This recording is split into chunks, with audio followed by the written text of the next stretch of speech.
In addition to the internal OS drive, your server has 3 additional content storage drives, which are known as the RAID array. The message in front of your screen indicates that 1 or more drives are missing from the array. We now have to determine the missing drive and whether or not it's failing. The first place to check is on your server's control panel. In the storage section, you'll notice a drive status that indicates the health of each drive, and a RAID status that indicates the health of your array. After clicking the refresh button to display the most current information, each of our drives appear to be okay. Therefore, we'll have to troubleshoot further to determine the source of our degraded array. From here, log on to the admin panel. If using the on-screen keyboard, first remember to click the focus button, then enter the password config.os.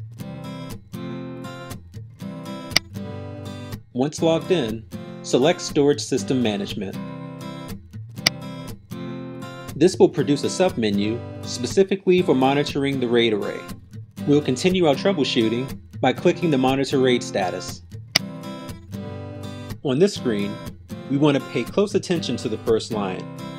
Usually, we'd see an active RAID 5 with 3 letter drives, but immediately we see one drive is missing, SDB. Now that we've discovered the missing drive, we now need to determine if it's failing. Return to the submenu by clicking the focus button, clicking anywhere on the screen, and then pressing Ctrl-C. Next, select Hard Disk Information. This will reveal every hard drive recognized by your server. Starting from the bottom, SDA is your server's OS drive, SDB, C, and D are the 3 storage drives, and MD0 is the array that the storage drives create. From this list, select letter drive SDB.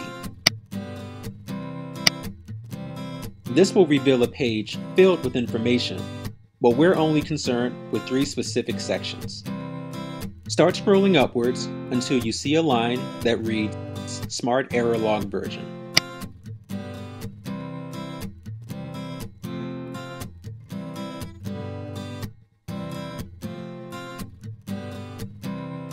The ATA error count should read 0, but here we see it's 3.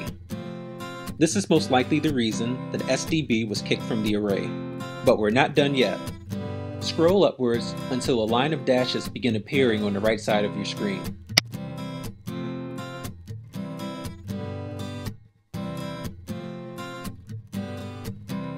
These dashes belong to the attributes section, and our goal is to make sure that nothing is failing in the when failed column.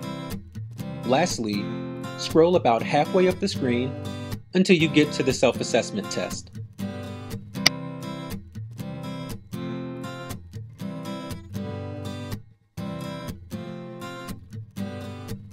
We want to make sure that the overall self-assessment test has passed.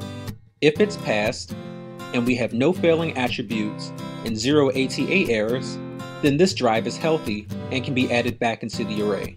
But as we saw earlier, this drive contains 3 ATA errors, which indicates that it may be failing. Therefore, it should not be re-added back to the array.